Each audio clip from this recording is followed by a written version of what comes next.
제가 9월이 돼서 이래선 안 되겠다 싶어가지고 운동을 시작했어요. 이래선 안 되겠다 생각돼서 제가 운동을 하루 했습니다. 하루.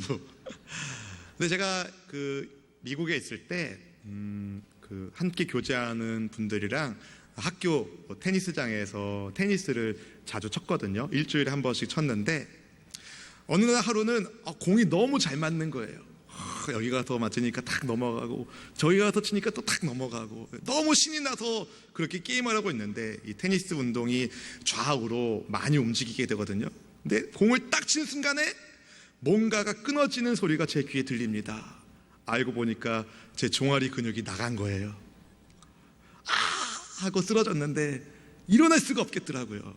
그래서 함께 게임하던 목사님 한 분이 저를 업고 저희 집까지 갔다는 거 아닙니까?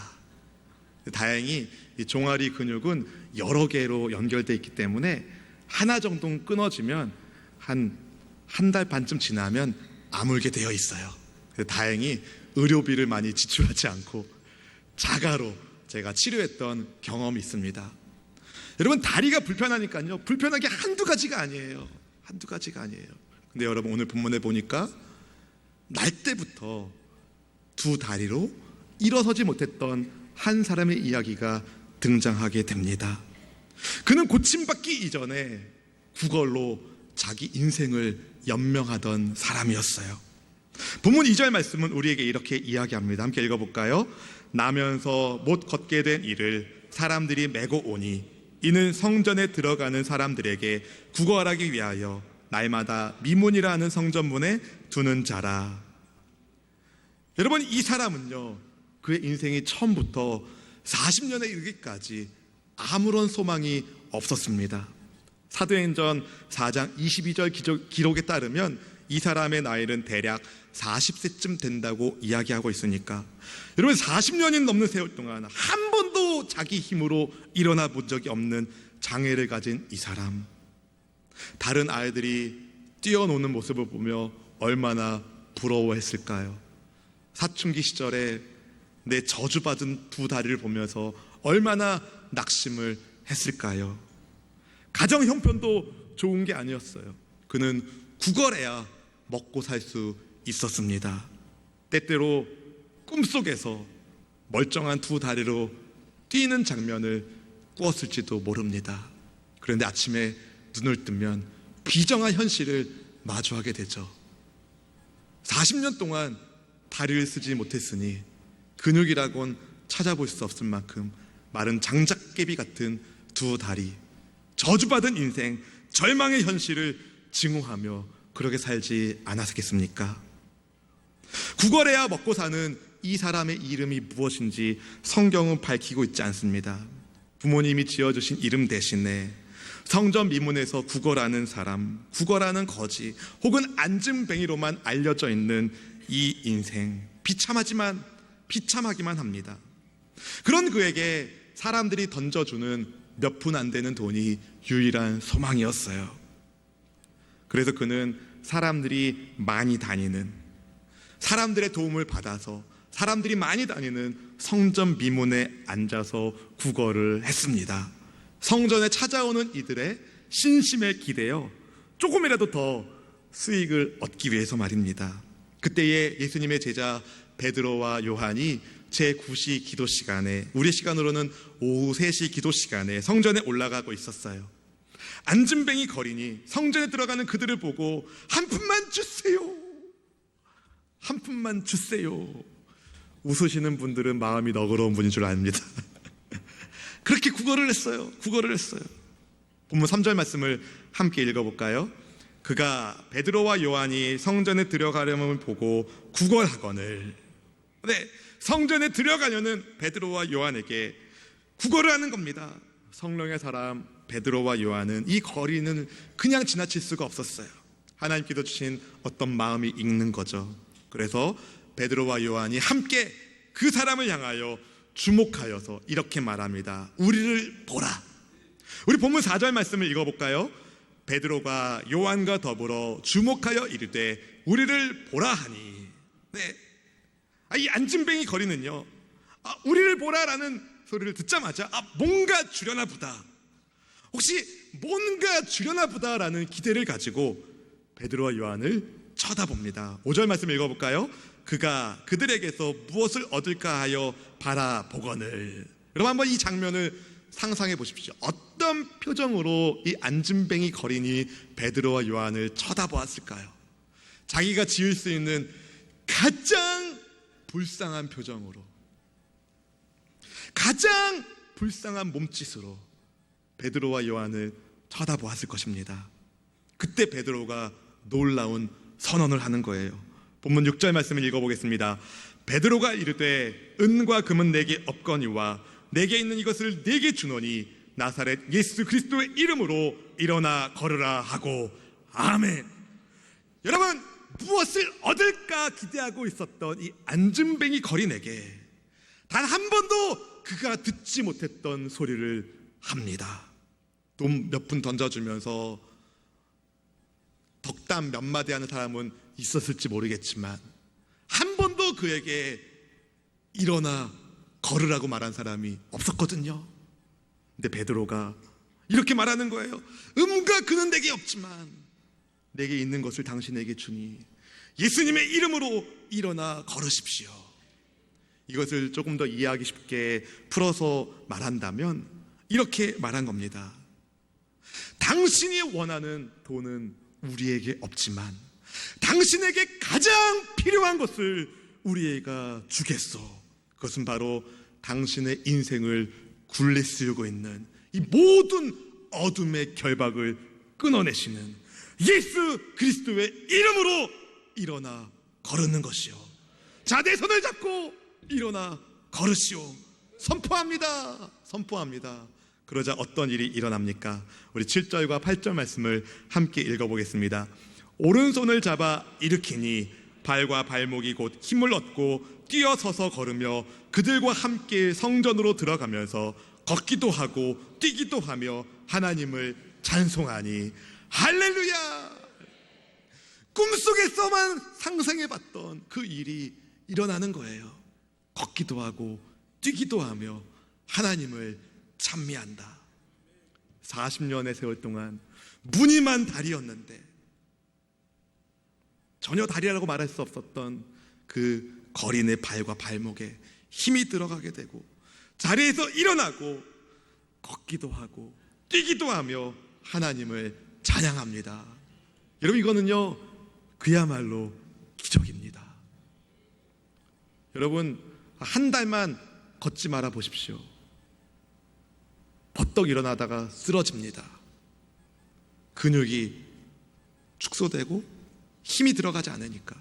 여러분, 40년 동안 걷지 못했던 그가 일어났는데 안 쓰러져요. 걷는데 휘청거리지 않아요. 뛰는데 넘어지지 않아요. 별로 놀라지 않으시네요. 사랑하는 성도 여러분, 예수님의 이름의 능력, 예수님의 이름이 가져다 준 하나님의 기적이었습니다. 안진뱅이에게 가장 필요한 것은 사람들이 던져주는 돈 몇 푼이 아니라 그의 인생을 해방시켜 주시는 예수님의 이름, 다시 말해 예수님 그분이셨다는 겁니다. 여러분, 지금도 예수님의 이름이 선포되는 곳에는 이러한 일이 일어납니다. 운명의 굴레를 벗어던지고 은혜의 새삼을 시작하게 됩니다.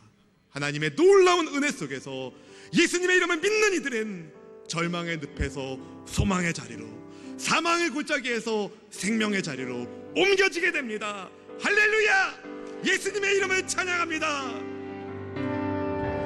예수 이름 높이세, 능력의 그 이름, 예수 이름 높이세, 구원의 그 이름, 예수 이름을 부르는 자,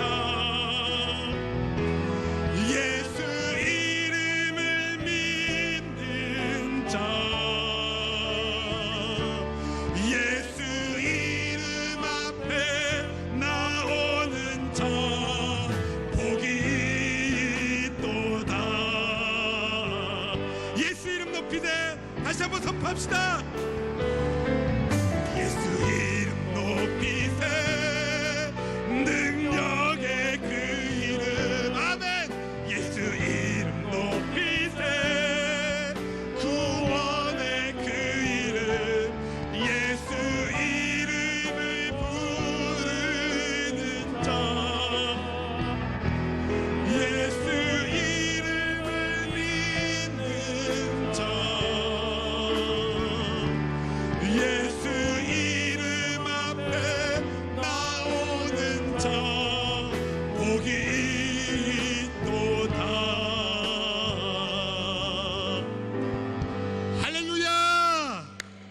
여러분, 지금도 예수님의 이름이 선포되는 곳에는 기적이 일어납니다.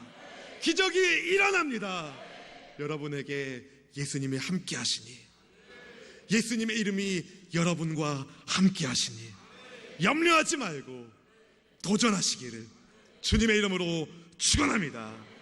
사랑하는 성도 여러분, 함께 예배하는 믿음의 형제 자매 여러분, 안진뱅이 거린을 본 베드로와 요한이 그에게 첫 마디를 이렇게 꺼냅니다.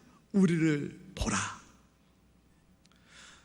좀 더 깊은 대화를 나누기 위하여 잠깐 국어라는 것을 멈추고 우리가 전하는 메시지를 들으라는 의도일 수도 있지만, 저는 약간 다른 차원의 이야기를 말씀을 나누고자 합니다.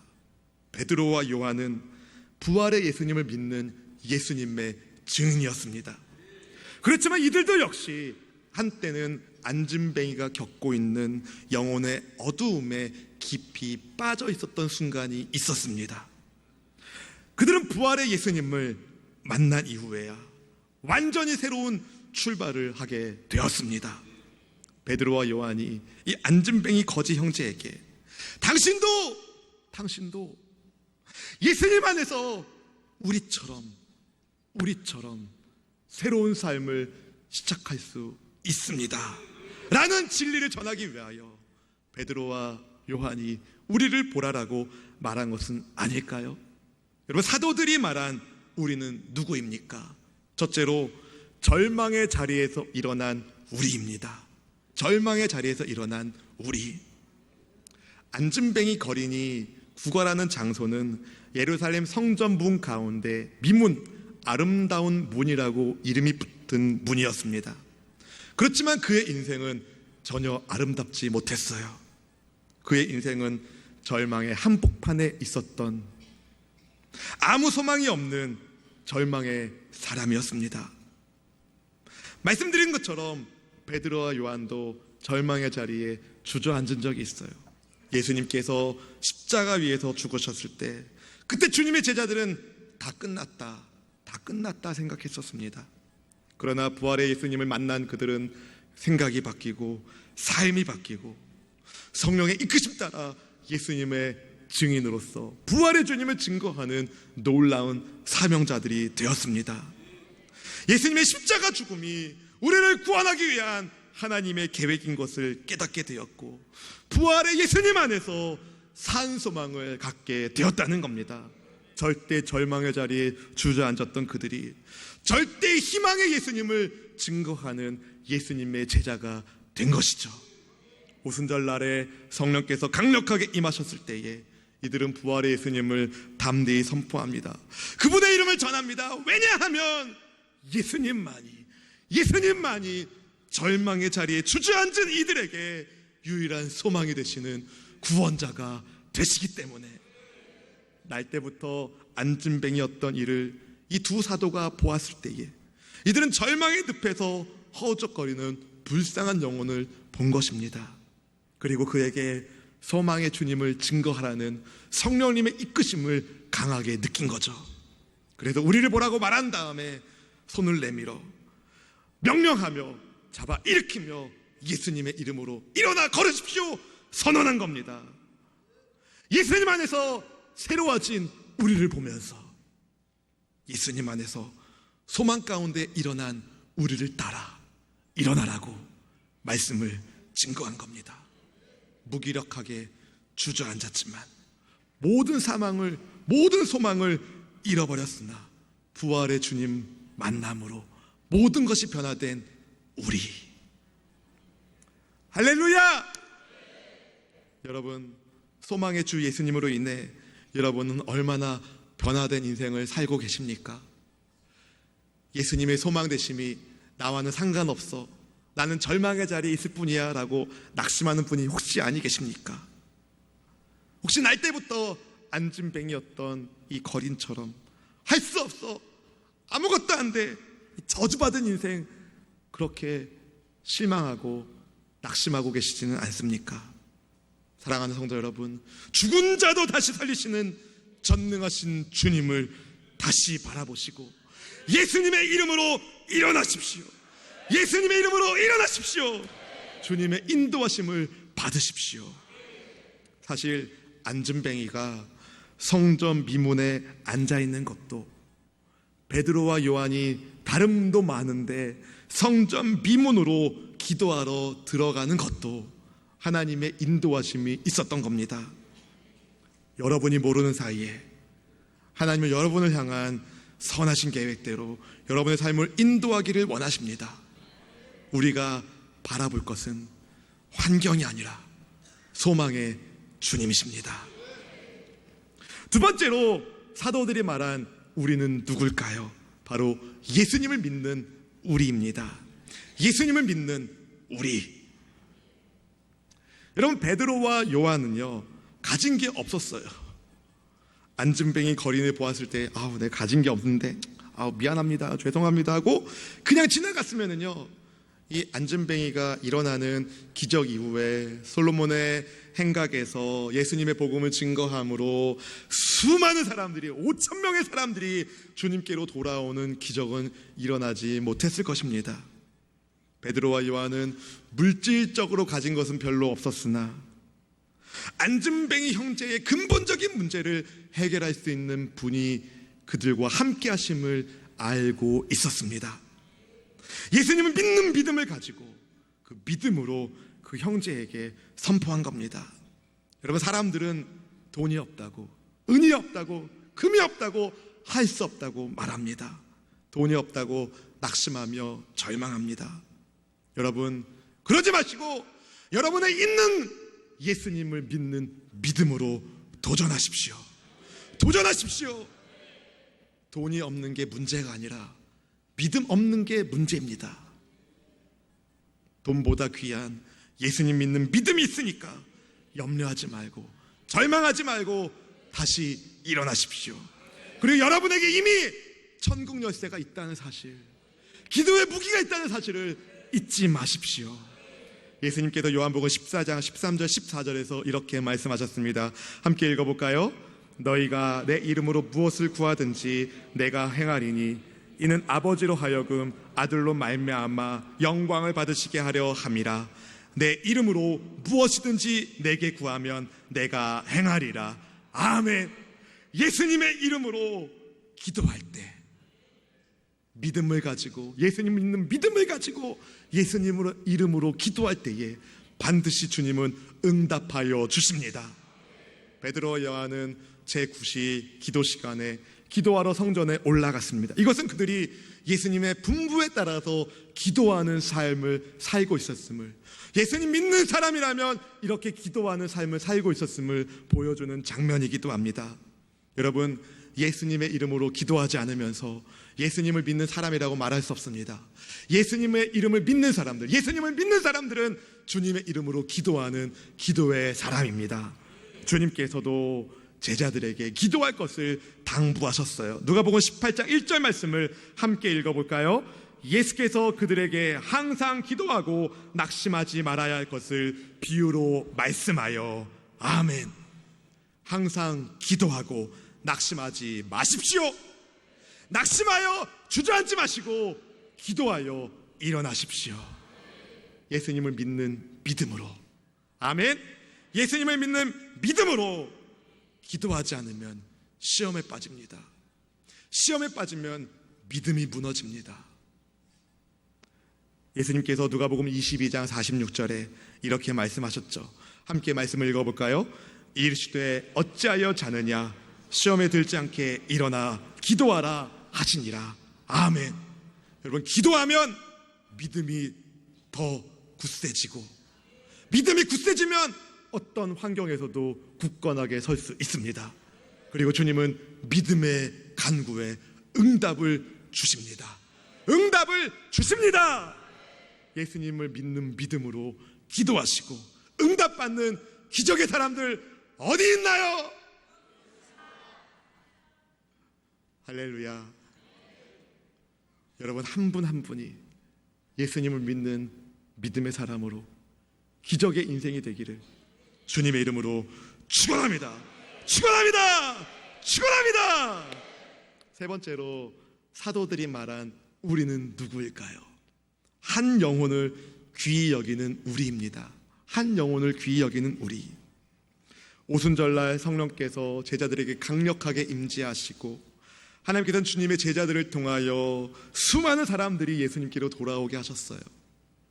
초대교회는 세속의 가치관을 뛰어넘는 성령의 공동체로서 말씀의 가르침을 받고 서로의 필요를 사랑으로 채워주며 주님을 향한 기쁨의 노래로 가득했던 그런 성령 공동체의 주님은 구원받는 성도의 수를 더 늘게 하심으로 교회는 부흥하고 성장하게 되었습니다. 그렇게 부흥하는 교회는요, 한 영혼을 우습게 여기지 않고 한 영혼을 귀하게 여기는 성령의 공동체였습니다. 사람이 많으니까 거기에 만족한 것이 아니라 아무도 눈여겨보지 않는 한 사람 한 사람을 소중히 여기던 성령 공동체가 바로 초대교회였던 것이죠. 예수님께서도 잃어버린 양 한 마리를 찾으시는 주님이심을 한때는 말씀하여 주셨어요. 마태복음 16장 26절에 보면 예수님이 이런 말씀을 하셨습니다. 함께 말씀을 읽어볼까요? 사람이 만일 온 천하를 얻고도 제 목숨을 잃으면 무엇이 유익하리요? 사람이 무엇을 주고 제 목숨과 바꾸겠느냐? 아멘. 여러분, 이 말씀에서 천하보다 귀한 게 한 생명이라는 말씀이 나온 겁니다. 어떤 권사님이 고백하신 것처럼 이 지구상에 나 한 사람이 있어도 우리 예수님은 이 땅에 오셔서 십자가 지시고 죽으시고 부활하심으로 내게 생명을 주실 것입니다. 나 한 사람만 있어도. 사랑하는 성도 여러분, 우리 예수님은 잃어버린 양 한 마리를 찾기 위하여 다니시는 사랑의 주님이십니다. 그런 주님의 사랑을 베드로와 요한이 받았기 때문에 실패하여 주저앉아 있었던 주님의 제자들을 주님께서 찾아다니시면서 다시 만나주시고 사랑을 부어주기 때문에 주님의 사랑을 받은 베드로와 요한은 누구 하나 눈여겨보지 않고 관심 갖지 않는 안진뱅이 거리를 향한 마음을 갖게 되었고, 성령으로 충만한 그들 안에 그 영혼을 향한 애타는 불붙는 마음이 생기게 된 것입니다. 그래서 그에게 말한 거죠. 우리를 보라. 당신을 사랑하심으로 만나게 하시는 이 환경 가운데, 이 상황 가운데 주님의 은혜가 있음을 우리를 보고 알라는 겁니다. 믿음의 형제자매 여러분, 함께 이곳에서 주님을 경외하는 순복음 교회 성도 여러분, 사랑하는 주님께서는 진실로 여러분 한 분 한 분을 사랑하십니다. 사랑하십니다. 사랑하십니다. 여러분의 영혼이 귀한 것처럼 또 여러분의 옆에 있는 믿음의 지체들의 영혼도 귀합니다. 그러니 서로 사랑하며 화목하며 하나님께 영광되는 우리 공동체가 되기를 주님의 이름으로 축원합니다. 그리고 예수님의 십자가 죽음과 부활을 알지 못한 채 외로운 영혼의 밤바다로 항해하고 있는 불쌍한 영혼들에게 참 진리 되신 등대 되시는 예수님을 소개하십시오. 전하십시오. 그렇게 부활의 주님을 증거함으로 한 영혼을 소중히 여김으로 부활의 예수님을 증거할 때에 그 영혼 또한 하나님의 사랑 안에서 구원받는 은혜가 임하게 될 것입니다. 될 것입니다. 말씀을 정리하겠습니다. 절망의 자리에서 일어난 우리, 예수님을 믿는 우리, 한 영혼을 귀히 여기는 우리를 통하여 주님께서 어떤 일을 펼치셨습니까? 평생에 주저앉았던 영혼이 예수님의 이름으로 일어나 걷는 기적의 역사가 일어납니다. 네, 여러분, 눈에 보이는 그 기적보다 더 큰 기적이 있어요. 그것은 그가 성전 문 앞에 앉아만 있었던 그가 이제는 성전 안으로 들어가 하나님을 찬양하는 사람이 된 것입니다. 한 번도 성전 안에 들어가 하나님께 기도하고 찬양한 적이 없었는데 예수님의 이름을 믿는 믿음으로 그가 일어나고 하나님께로 가게 되는 겁니다. 이게 더 큰 기적이에요. 여러분에게 믿음이 있다면 여러분 이미 이 기적을 받은 사람입니다. 근데 우리는 너무 원망하고 불평하고 내게 없는 것으로 좌절하진 않습니까? 내게 있는 예수님의 이름을 붙드십시오. 내게 있는 예수님의 이름을 붙드십시오. 그분의 이름이 능력이며 그분의 이름이 소망입니다. 사랑하는 성도 여러분, 예수님을 믿는 믿음으로 세상을 이깁시다. 세상을 이깁시다. 한 영혼을 소중히 여기는 마음으로 주님의 복음을 증거합시다. 증거합시다. 내게 일어난 믿음의 기적이 여러분이 선포되는 복음의 말씀을 통하여 그들 가운데도 일어나게 될 것입니다.